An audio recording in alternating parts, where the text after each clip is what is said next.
Welcome to the Ambitious Broker Podcast, where elite real estate professionals share their secrets to success, discuss topics impacting their industry, and gain professional development insights. Enjoy today's episode.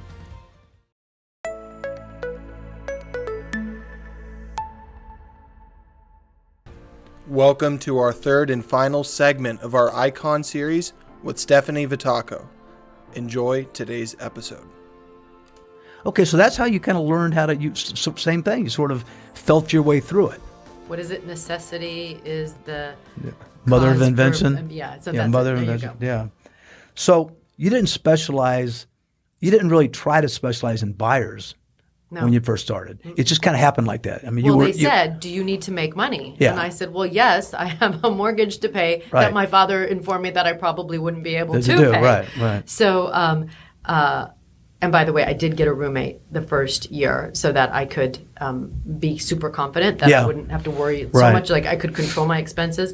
But then after her cat peed on my bed a couple of times, although I did sell her family's houses too. Bring the cat back. Yeah, exactly. I'll get a new duvet. But you like cats now. No, Well, yeah, the animals, they show up at my bed. So now you figured this out. You got some. Now your team is how big? So my team constantly expands and contracts depending on what the needs of the market are, right? It's how do you scale. In a foreclosure market, I need a lot more people because I have to have, someone who's just doing billing and someone who's just turning utilities on and off all day and someone who's just driving around, making sure there's no pizza flyers on the doorsteps and those kinds of things. In this kind of a market, which is mostly, it is just retail right now, right? Like the number of REOs that were sold in the Valley last month were 7 out of 1,252 closings. Is that right? Yeah, it's very 7. low. That's interesting. And I had 2 of those. 2 of the 7? You just can't help it. You just want to dominate. Yeah, okay. Straight in. Yeah. So I have, it varies. Like I have between 5 to 6 people administratively that are all supporting me and helping me do what I do. Have you ever driven some number of, if I'm going to do 100 sales a year, I need this many people, or if I do 200? There's numbers like that. I don't pay attention. It's kind of like I don't need to get on the scale when my pants get tight, stop eating, right? It's that kind of thing. Right. That's a good point. If they're loose, I'm good. Right. I can eat a little more. I noticed that some people feel like, I remember one day, Of course. Winnie walks in my office one day, and she writes a deal on the board. I may have told you the story. And it was like her 6th or 7th listing for the month. And I go, wow, you're just having a great month. And I go, what's that, your 6th, 7th? And she goes, yeah. And she says, it's a good thing I don't have to write down the ones I don't get. Right? And I do. You do? I track it all. Do you really? I track every single appointment I go on. I track it. I can tell you at the end of the year, and I add it up at the end of the year. I don't look at it daily, just like I wouldn't get on the scale daily, right? Right. But at the end of the year, I can tell you how many appointments I went on, how many listed that I got, how many listed that I didn't get, how many didn't sell, list, just they're not ready, or they just decided to stay put. Right. So I know my numbers. Want to share it? Just percentages? Yeah, about I'm usually between 83 to 88%. Of listings, success. appointments of listings that you say. that are going to list, that I go on, that I get. Yeah, so you missed 12. But 12%. But the numbers you do, that's like 2 careers. That doesn't seriously. matter to me. It just matters what I do. Yeah, but you're losing, 300 deals a year. You're losing 12, 36, 40 deals, for God's sake. That should make you not sleep at night. It's, I get over it. I don't like it. But it's the reason I bring it up is because people who look at you and people that are somewhere in your hemisphere of doing business, they don't really understand. They think it's all perfect and all easy. Oh my God! Share that. It's a tell hot me mess. about it. Right? Yeah. None of all of us, any of us. Right. There was a saying. Can I just read this to you? Yeah. This is so. No matter what level you get to, I think that any agent who does a lot of business will totally understand this and agree with this. And it says, this one sounds silly, but read it carefully. It will help relieve some of the stress. Selling real estate is easy. It's like juggling cats while riding a unicycle on a high wire over a shark-infested. Yeah, exactly. So that's what it is. So no matter how good you get at it, you're still dealing with people, you're dealing with their emotions, you're dealing with the biggest, usually the largest investment of their life. Right. You're dealing with the fact that you get paid at the end of the deal. It's not like you're getting paid hourly. You know, when you call your attorney, the clock starts off the phone because you're going to get this huge bill. Right. So, but when you're selling real estate, I mean, I've had people ask me to pick up their dry cleaning. I've had people ask me to go pick up their kids. Like, you know, so the boundaries are different. Yes. You have to learn how to deal with the person the personality. I've got a client, actually, real estate agent in Newport Beach. He and his wife both come from very wealthy families. And he's got extraordinary money. And I won't get into all the details. But I was asking him one day, because he does a lot of business in one area in Newport Beach. And I said to him, you know, do you farm exactly? He goes, well, no, not really. And I go, well, what happens? He goes, well, just people call me. And I go, how could that be? He goes, well, because he works all by himself and he works out of his house. And so he says, yeah, he goes, they just come to my house. And I go, I got to get this right. What you're telling me is that his name is Ray. And I go, Ray, they just come knock on your door? And he goes, yeah. He goes, that's what they do. And I go, you don't do any mailing? I don't do any mailing, I don't do anything. So anyway, this guy will mow people's lawns. He'll put full overalls on, crawl underneath people's houses. You do 40 years ago, he didn't have to do that. Yeah. It's something inherent in that I'm here to serve. Yes. And I've got to take care of people. That's the one thing I've noticed about you. And through all the markets where, the REO stuff comes along, and you've done that and done very well at that. And a lot of people do really well at that. And then they crash, they go away. You don't see them anymore. Because it's a totally different skill set. Yeah. But you always do well. And even though you might do a little bit better when that comes around, I do different. You never fall off. I don't know that I do better. I do different. Different. So when I got in the business, it was hot. The retail market was hot, right? And then it crashed and burned, and everything. All the savings and loans went belly up. Right. And we had the whole junk bond issue, and all of Charles Keating, Michael Milken, and all of that. Right. And so I could see the market was locking up, and there was no business to be had. And so I quickly realized, again, okay, it's changing. I'm only in the business 3 or 4 years at this point. Right. I got to figure out how to get past that breakwater, because I just got thrown back on the sand. So now I got to get up, swim back out, and figure out how to do this. Right. I was sitting in a client's living room, and I went through my presentation, and his face dropped. And I said, what did I say? He said, well, I owe more than what you just told me my house was worth. Now, this was before short sales. They didn't even call it short sales. So he said, well, I'm so sorry. I'm so sorry to have wasted your time. I'm just going to walk away. And this is where the logic kicked in. Well, wait a minute. Hold on. If you're not going to sell it, somebody else is going to sell it. So let me call your lender. Let me talk to them, because it has to be sold. So maybe they'll chip in. That was my literal, maybe they'll chip in. Right. And I picked up the phone, and I called the guy at Guardian Federal Savings and Loan. And I got, so you can get somebody on the phone. Right. And I just explained what I was trying to do. And I said, look, this gentleman he's in financial crisis. Right. And he needs to sell, and he's going to end up walking away, but it doesn't really sound like the best solution. So the next step would be, if I can sell this, are you willing to help us? Right. And before I knew it, I was doing short sales. Right. Then that guy saw how I was willing to work. So he referred me when the resolution. So the guy at the bank. Yeah, Guardian Federal Right. Savings and Loan. Right. So what happened was when the savings and loan crisis hit, the government set up something called the Resolution Trust Corporation to take all those banks in receivership. Right. Guardian Federal was one of those. So at that point in time, the gentleman that I was working with there said, hey, to the government, right. Okay, you need a good broker. That girl's willing to work hard. And look what she's like, willing to follow the natural progress of thought, how to get a solution to this situation. Right. So I was hired by the Resolution Trust Corporation, and then I thought, I see where this is going. So then I just went digging for who's controlling the inventory. Right. If it's not Mr. and Mrs. Smith and the farm, who's controlling the inventory? Right. So I figured, all the you're right. Usually REO brokers don't want to deal with people in the same way. Right. So they go away when it's retail because it is a different skill set. So I just figured, okay. You never fully go away. No, I don't go away. Yeah. Yeah. And that's why you haven't gone away. I don't go away. You just keep doing it. So, yeah.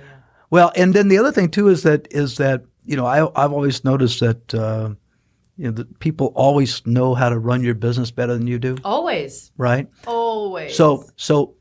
But there's always chaos around volume and people. Juggling cats on a high wire. Right. Yeah. Exactly. So people, these ambitious brokers that are watching the show, and they look at someone like you, I think it's a really important lesson to know that it's always messy. It's always messy. It is. Right? It just never gets perfect. And as soon as you get everything it's neat for a moment, it gets messy again. Yeah. So you have to learn to live within the chaos. Yeah, mortgage and escrow, I always said, you either have too many people or not enough people. And the time you have just the right amount of people, it lasts that long and it's gone, Yeah. So Yes. Yeah. So I don't want to keep you alive for a lifetime, and I could probably, but tell me when you see new people today, and you see them struggle. Of course, it's a right? struggle. It is a struggle, and it's not today. It's anytime you're in a business. Yeah, and the business really isn't that much different, right? I mean, it's the same basics, same basic business. Yeah, I always get a kick about people talk about no, it's fundamentally it's the same. Your language changes because the interest rates are high, the interest rates are low. It's a buyer's market, seller's market, so the language changes. But it's the same business. It is. Go follow up, right? Absolutely. Go follow up. So what do you do to follow up? I know you're not a big technology person, but I know you have technologies in the systems, but you're not one of those people that lived out of a CRM. No. Because I wasn't trained that way. I wasn't learned that way. I had to learn how to do it without a CRM. Right. So, and that works for me. Right. And by the way, I would love to know, because I've talked to so many brokers. I'm like, what's the best CRM? And they're like, God, I tried this one, and then I tried that one, and then I tried this one. It sounds like a whole big waste of time, unless you can give me one that's just going to be good. Right. And I'm still looking for that one. Doesn't exist. So my way. Well, listen. My way's pretty good. Well, it's like any software program. Whether you use Word or Excel or PowerPoint, no one ever uses all the features. Right. And the same thing's true with CRM. You have to stop what you're doing to learn the whole friggin' thing. That takes so much time in itself. So how do you? Well, I'll tell you the other thing about it. The jet midair? I think that I wrote the first CRM system ever in real estate. And what was interesting about it was that we had a lot of people who used it. I mean, the percentage of people in my company that used it was probably 85%. And someone said to me about 6-7 years ago, long after I'd sold the company, said, does it ever amaze you that we had a higher percentage of people that used it then than people today? When now people accept computers. Right. Back in those days, no. When I introduced computers, people thought I was crazy, and then even the people in the company are like, he's crazy. Yeah. By then they were accustomed to that, But the reason I tell the story is because there was only one CRM system in those days. That's it. And it was mine. And so if you were using... What was the name of it? It was called CASMARK, which stood for Computer Assisted Service and Marketing. But we weren't selling it, so I didn't, I wasn't trying to do that. But no one was crazy enough to spend the kind of money it took. But the reason I bring the story up is because if you bumped into a problem, here's software. I bumped into a little problem. I got to figure out how to get past this little hump. And if that takes time, it's done. But in our world, I could say, you could be sitting next to a computer and say, hey, how do you do this? The way you do the MLS system. Right. Right? Everyone used the same system. Because of it, it was easy to get past those humps. Right. Now, I was doing a coaching thing about probably 6-7 years ago, and here was my deal. I says, okay, everybody go get a CRM system. I don't care what you get, just get one. Get one. And then every week, I'd go through the list. Who's got their CRM? And every week, it'd be like nobody. And nobody.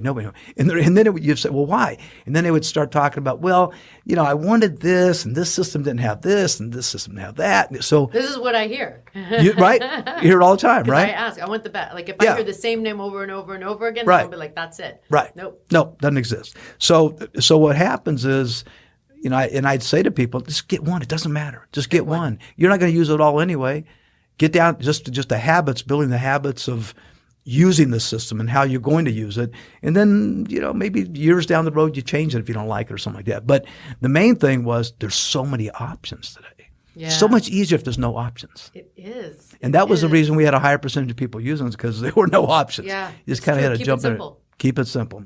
So, but you've done that. I've seen your system and I've seen some of what you're doing there, and you're using computers for sure to do a lot of stuff. Of course. So, all right. So, but there's a point in time where you got really good at the business side. Like example, you work with this client says, I'm upside down, and you say, I'm going to solve that problem. It's problem solving. Problem solving. What are your needs? Right. How can I fix your needs? Right. So you went from early on where you learn how to sell, which is just get in front of people. Mm-hmm.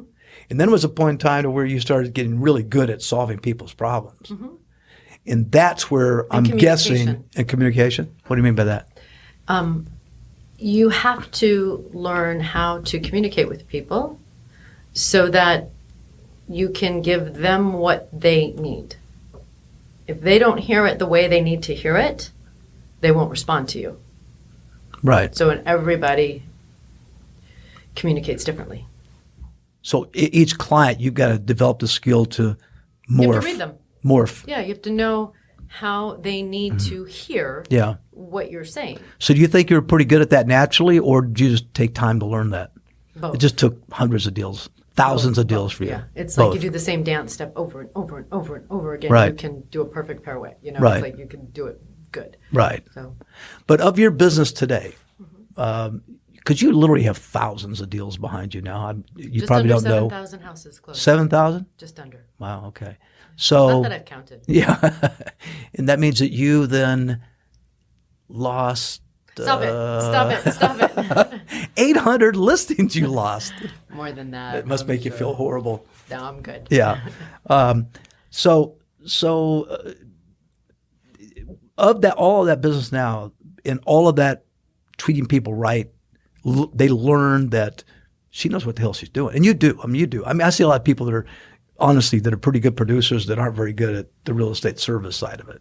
And I mean the advice, the logic, so then it starts coming back to you. So now, how much of your business is people calling you and saying, Stephanie, I heard about you, or I'm coming back to you.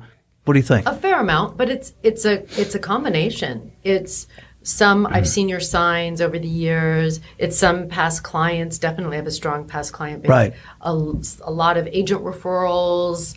A lot of cold internet. People find me online because I sell a lot of houses. Right. So my name pops up because of the algorithm. Business makes business, doesn't it? It does. Yeah. Yes. Yeah. And then, it's a little bit of everything. It's not any one thing. But you never stop. You still do some active prospecting, mailing or things like that, yeah, right? I do. I should mail more. I get your mail pieces. So I should do a little more.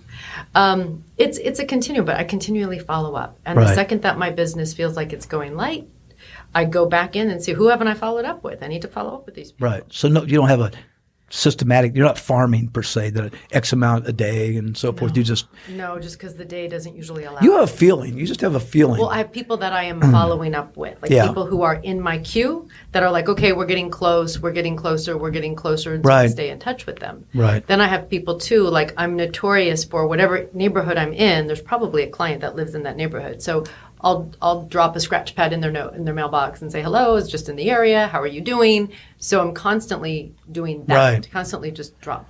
I think what I learned about you today a little bit is that you've always had a sense of I got to push the pedal more here. I've got to stop doing this. I've got to look deeper into that. You're flowing. Mm-hmm. You're always flowing with what's going on in the marketplace. Tell me. What do you say to this beginner now? What do you say to the newer people? If you could, I always say, if you could just grab some of these people, because they frustrate the hell out of me. I got to be, some of them, it's like, I just want to go, just listen, please. I've done this for 46 years. I swear to you. See, I'm not the next coach. Words that come out of my mouth was going to be something that you need to listen. Smack on something. And sometimes you look at people and you go, why don't you just, it's so simple. Or what's your advice to someone that's relatively new today? If someone was new, I would say the first 2 years are your education. So look at it as your education. Mm-hmm. Because you can't, no one's going to pay you until you can perform. Right. And it's a lot more work than what you think. Right. If you want to do it well. Right. And is that for you? You have to really think about it. Is that for you? Yeah. Can I really see myself working, sleeping at the office? You're on call 24/7. I mean, if you don't respond, they go on to the next. Unless it's that small percentage of people who are like, oh yeah, we worked with Roger for years, we're going to wait for him, right? Right. But usually it's like, hey, I want to sell my house. I'm going to talk to a couple agents. Yeah, I've heard Vitacco's good. I heard this one's good. I heard that one's good. How often do you compete? All the time. All the time. Oh, 98% of the time. Really? Yeah. 95% of the time. Really? Absolutely. Most people want to talk to 3. And even when they've used you before, usually, frequently, they'll talk to people. Never think that they're not. Well, we know the basic fundamentals of the business is kind of unchanged. You follow up, you serve, you communicate, and all that. How much different? I mean, what are the differences today in that you've had to adapt to? Internet was certainly a big thing that changed. Did that impact you? Sure. Yeah. People know a lot of information today that they didn't know 10 years ago. I actually think it's for the most part, I think it's good because before, I mean, I used to have my list of buyers that we would run the comps every day and fax them to them, right? Pain in the neck that was. Right. Now we just connect them to the email notification and we're all looking at the same stuff. Right. So it's just changes, right? So I think probably the fact that that basically the tech people, and good kudos to them, have figured out how to capture our information and sell it back to us. Right? That's kind of frustrating. Right. Because it's like, hey, I'm the one out there busting my back, and now you're going to sell it back to me, and I have to pay you to get my own leads. And you don't, do you? Well, so most people go online. Mm-hmm. So when you go online and you say best realtor here, the agent's name doesn't come up. These companies that take referral fees come up. Right. And they capture your information and the person doesn't even know. I can't tell you how many times that I have my own clients who were like, yeah, we contacted you. I'm like, I just got you referred by this company. And then I have to tell them, no, I've been dealing with them. I have to prove to them that they're my client. I have to da-da-da. Right. Because they have, and again, hey, they're the smart ones, right? Yeah. We're busy selling real estate. We're the workers. Right. And they're like, how can we get in these between people's you back? How can we take off of on their coattails? Yeah. So, and they have, right? So they capture the business. Right. They give us the lead. So you pay in terms of a referral fee, but you don't write a check each month for leads. No, I refuse. No. You just refuse. I just can't do that. It's not my nature. And by the way, for some people, I've heard that it's really successful. Yeah. Right? Like they get leads that way. So some people do. So people do. Zillow still brags about being involved with 6% of the business, though. So that's not very much if you think about it. 94% some other way, And I would find that addicting too. Like, what if you pay and then you're like, because you can't put an exact figure on, okay, if I spent $1,000 with them, what am I getting back? Right. And then once you start it, you're afraid to stop. Right. What if I don't? So I'm fine. Like, okay, you send me a deal and I get it. I'll pay you when it closes. Right. But I'm not going to write it. Yeah, makes sense.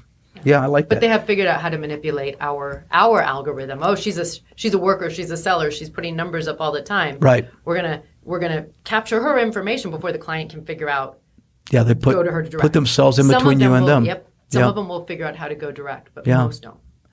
So, I got to get you out of here. I know a couple more questions. Sure. I want to ask you about mentors or coaches. Anybody? You don't have a coach per se anymore, I'm assuming. No.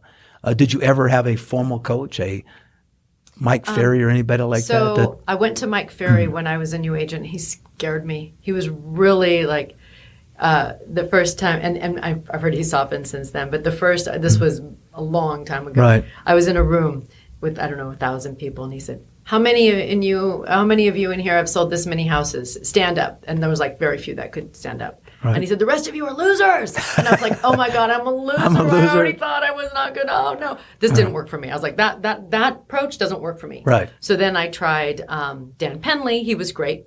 And that was more like, that wasn't coaching per se as much as classes, right? You would go and yes. But you didn't have that coach that you answered to every week because you had the discipline already. Correct.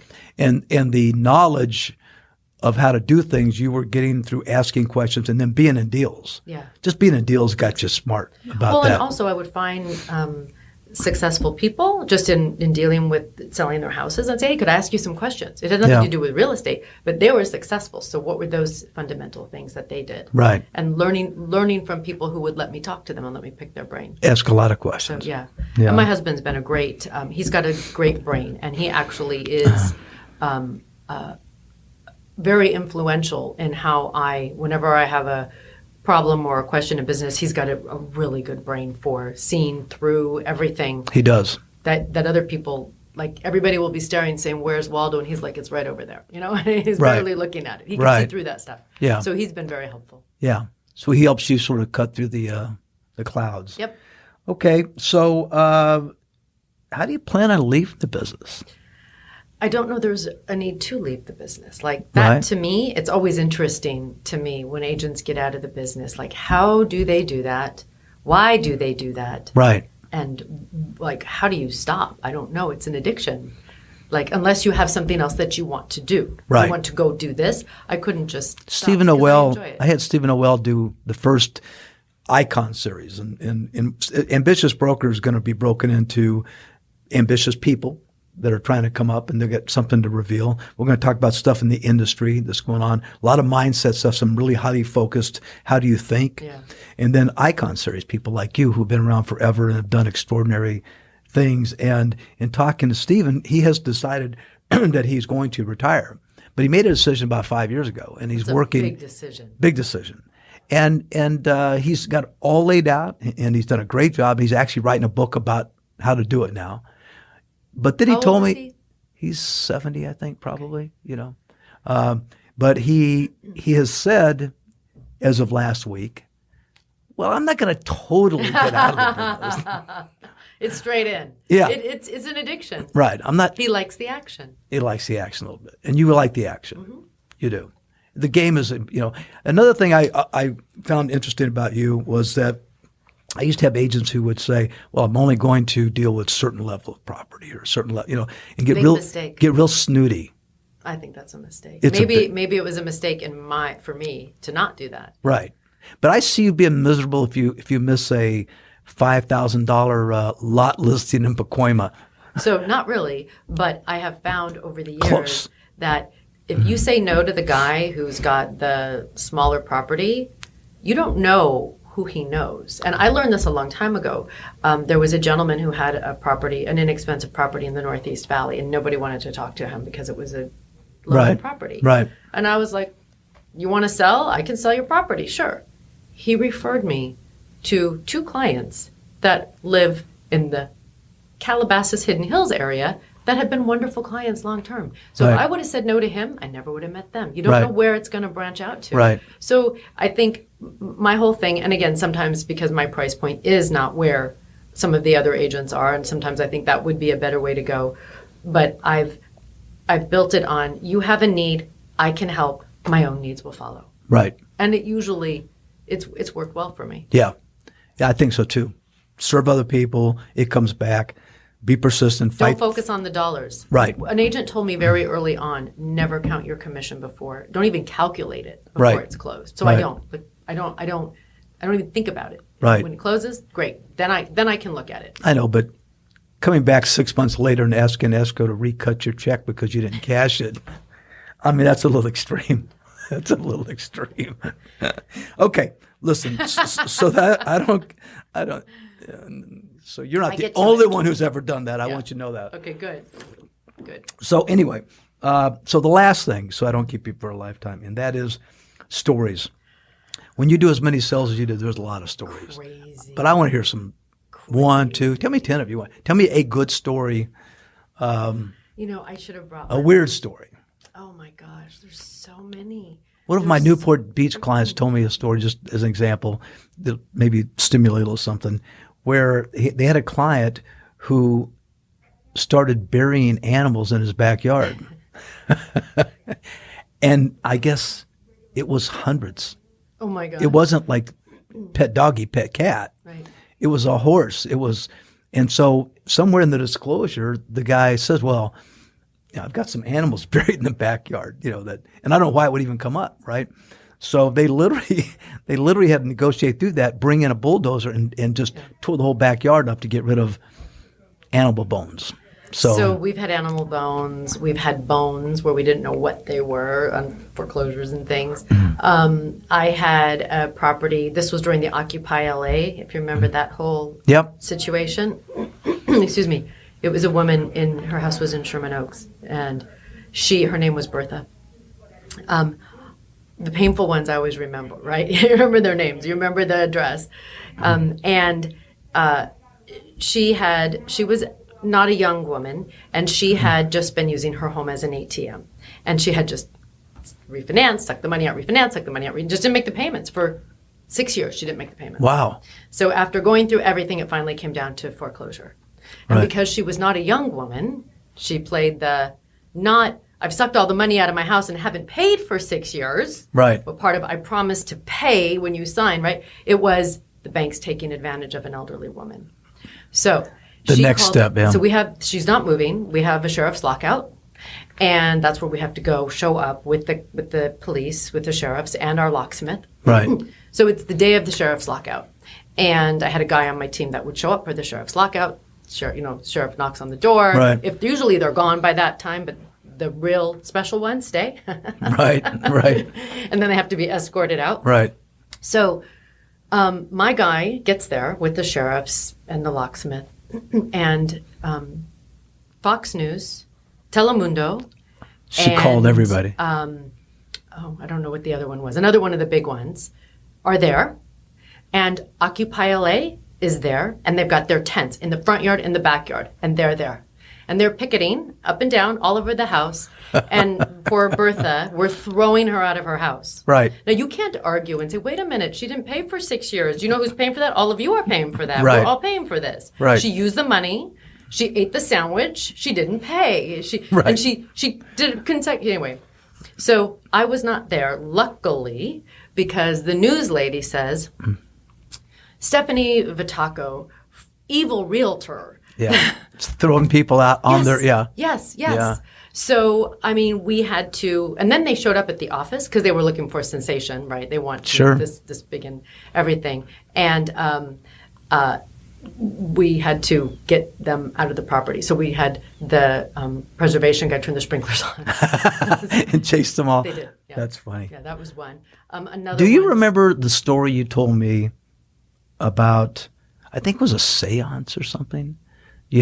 Was it a seance that, I think you told me a story once about how the person wouldn't accept the offer until you guys sit down and held hands and did a little seance. I've had people sage the house. I've had people contact their psychics before they sell the house. Right. And actually, one of them was right on. It was creepy. It was weird. She told me afterwards too. So when I sold her house, after the deal was done, she said, okay, I have to tell you, before I hired you, my psychic told me it was going to be a female with brown hair, and she told me the buyer was going to be, and she described the buyer's ethnicity, really, age, family. I was like, okay, let me just take all my files over to that woman. Yeah. Speaking of a team member, exactly. come join the team. I've had that. I've had where a gentleman I was selling his family's home, and it was raining the day that I was at the property, and the mother had died, the house was vacant, and he didn't want to go into the house, and it was strange. So we're in this driveway, we're talking, and it's raining. And I said, do you mind if we just step inside? Because it's raining. I'm getting wet. Yeah. And he's like, okay. And I knew there was something that he was uncomfortable with, but he wasn't coming forth with it. So once we're inside anyways, and he says, I do need to tell you that he had been abused by his stepfather in this home. And he said, I do need to tell you that my stepfather did commit suicide. And I said, oh, did he kill himself in the house? It's a disclosure. And he said, yes. And I said, oh, can I ask where? And I'm in a 3,000 square foot house. He goes, right where you're standing. I was like, okay. Let's go out back in the rain. I'm good. It's okay. Or a tragic one where a gentleman waited for us to show up, and then he killed himself. Oh. That was bad. That was ugly. While you were there? Dead bodies, yeah. Really? I wasn't there. Oh. Again, it was a lockout. Oh, and okay. He was an elderly gentleman. And so what was interesting, so the person on my team who met the locksmith that morning, right? 'Cause they meet the locksmith to change locks, and I go back and look at the house later. And so the person knows what the day of the lockout is. And we negotiate cash for keys. Right. And so they know when it's coming. It's not a surprise. And it's usually been. I mean, most of these foreclosures, they're in for a year is fast. Right. More like 2 or 3. Right. So it's not like you missed a payment, you're out. It's so anyways, and he had some health issues. He was older. He could no longer ride his bike, which was his passion. And I learned all this. I'll tell you how I learned all this. Right. So we have the day of the locks being changed, and my person is there, and she can hear him pacing inside. And she's like, I know you're in there. I know you're in there. And then she heard the gun go on. And she ran to it instead of running away from it. It was her natural instinct to help. And she ran down the side yard, and there was a sliding glass door in the back of the house. Oh, boy. And he had blown his head off. Oh. Yeah, we gave her the day off. Yeah. So, so I called. That's awfully nice of you. For those who say you're a slave driver. You have to make light of it. Yeah. But I called the bank and I said, well, what do you want me to do? And they said, well, you need to contact the next of kin. I'm like, okay, this is above and beyond real estate. Yeah, but I felt so exactly. bad. So I figured out who the next of kin Right. were. And the sons told me he was depressed. So. Well, do you have a funny one? So that I don't feel I like do have a funny you depressed me, Sure, absolutely. I was at a woman's house who was going through a divorce, but she didn't tell me. So I'm in the house, and I have my briefcase and all my papers set up. And it turned out she was planning on leaving her husband, but she hadn't told him yet.